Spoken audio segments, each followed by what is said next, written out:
Okay, so in my last video I mentioned that I'd maybe want to talk about the Nakia casting, but I did cut a bit of the voiceover saying that I didn't want people to feel as if I'm speaking over them, and I didn't want to speak over people, and I did that to keep the section shorter. But with recent events, I think it's important to say something and put something onto YouTube, because everything I've seen that's been put onto YouTube about this has been really negative, and it's been mocking everybody on Twitter when everybody on Twitter's actually talking about this and using their voice, and people are being negative about it and that they're being absolute incels. I think there's 2 videos online that I found, and both of them are white non-Muslim, and they're voicing their opinion, which isn't really the opinion that needs to be shown off right now. So that is why I'm going to try and include as many voices in this video as possible that I can. So there's been a lot of upset and worry over casting, which caused the Let's Talk Miss Marvel Twitter account to start a tag asking fans who were upset to voice their opinions in #FixMsMarvel. This tag got bigger than anybody had expected and ended up trending overnight and into the next day in America, the UK, Brazil, and many more places. And many people were in support after finding out the casting issues. When it was first announced that there was going to be a Miss Marvel Disney Plus show, well over a year ago now, people were excited, yet rightfully worried about the casting. So when Iman Vellani was announced as Kamala, people were happy because she was a Pakistani Muslim with immigrant parents. She was perfect for the role, but Marvel can't be perfect for long. And here's where the problem is. Matt Lintz, the actor playing Bruno, the character we thought couldn't get any worse, is apparently a Trump supporter. People seemed to be infuriated by the fact that people were upset about it, but a Trump supporter in the Ms. Marvel cast is not good, especially playing Kamala's friend. Trump supports everything opposite of immigrants and non-Christians, and by supporting him, that shows that you have the same ideas about your co-star. He has taken to Twitter to deny these claims and tries to dig himself out of it. There is evidence that he has supported before, and lots of people said that his statement didn't feel genuine. Zenobia Shroff, a non-Muslim Indian, is rumoured to be playing Kamala's mother, when her character is a Pakistani Muslim. And Yasmin Fletcher is most likely playing Nakia. Nakia is a Turkish Muslim hijabi, while Yasmin is a half Lebanese Christian. This has disappointed many fans due to the lack of representation of hijabis in the industry. By being half white, she also has a lot of privilege, and the role could have gone to a more visibly Middle Eastern actress. Zenobia and Yasmin have both been rumoured in a Murphy's Multiverse article. Another thing that has caused fans frustration for the casting is Andrew Brodier.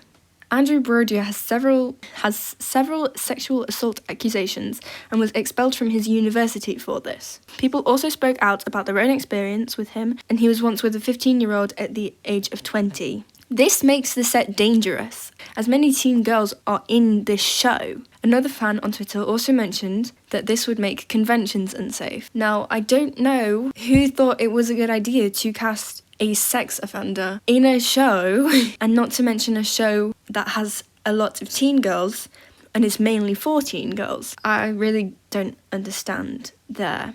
South Asian representation is so little and stereotypical, and it's important to respect this opportunity and not an excuse to miscast so many roles. It takes away the importance of the show and character for so many, said by @Spidey'sFilms on Twitter. All of these castings come from the same source. However, I deem this source as credible due to the fact that we had known for a while about some of these castings. And specifically Matt Lintz, as people on Ms. Marvel Twitter had known about Matt Lintz weeks before he was actually spotted on set. While many non-fans had stated that acting is acting, which that statement in itself is foolish and ignorant, they seem to be forgetting the idea that representation matters. Muslim women don't have many roles to dive into when it comes into acting, only because they don't want to venture from the stereotypical Muslim character that's always shown. Muslim women barely get to audition, seeing as the Nakia actress had been in multiple Disney medias, by Stella Sars on Twitter.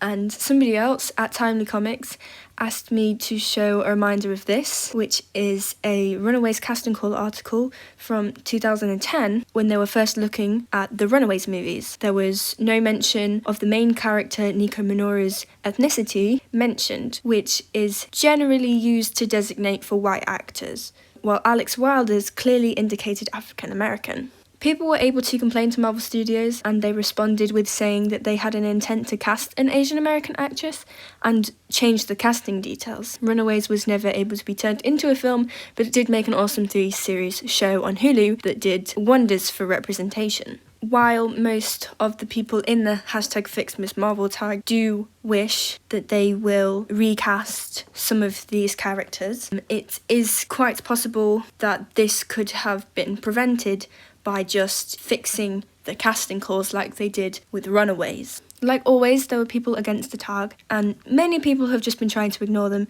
but half of them are just whining to bring Carol Danvers' Miss Marvel back, and the others have decided that everybody who's not okay with this casting is a social justice warrior who doesn't care about the actual comic and only cares about being woke on Twitter, which I don't understand that logic, since the people who started and were originally in the tag were in fact comic book readers. Most of the people who talk bad about Kamala have never once read one of her comics and make great assumptions about her, like she's a quote-unquote suck up to Carol or too obsessed with the Avengers. If you had read the comics, you would actually know that she left the Avengers a long time ago because she didn't support their ideals and made her own team, the Champions, which... Please read and support the Champions, especially the 2020 run. It's really amazing. It's just really good. So one of my final points is, back when the first set pictures were found, the Ms. Marvel community looked at them with great detail, and here's one of the things that stuck out to quite a lot of people. This is a quote from the Let's Talk Miss Marvel Twitter account. One of the first bad omens I had about MCU Miss Marvel all started when the set pics were first released, and Kamala Khan was wearing her familiar green jackets from the comics, but on her shoulder was something completely foreign to her character, which was a US Air Force logo. Many Muslim fans found this to be tasteless, as the US military has caused so much destruction to Muslim-majority countries over the years, including Pakistan, which is where Kamala's family is from. Defenders of the logo say that it's just Kamala showcasing her love for Carol, but this could have easily been shown through a Captain Marvel patch. Marvel went through extra work to be this offensive. Like I said, that's from the Let's Talk Miss Marvel account. So that is basically everything at the moment. So I'd like to thank everybody on Twitter for speaking out, and also to everybody who sent me quotes for this video on Twitter, and especially a big thanks to the Let's Talk Miss Marvel Twitter account, which is at LT Miss Marvel, who helped me go through the script and make sure everything was correct and important. So hopefully soon, maybe, we can get some news, because the same thing is going to happen when the show comes out, which I believe it comes out in about a year or so, because this issue just isn't going to go away. Nobody's going to forget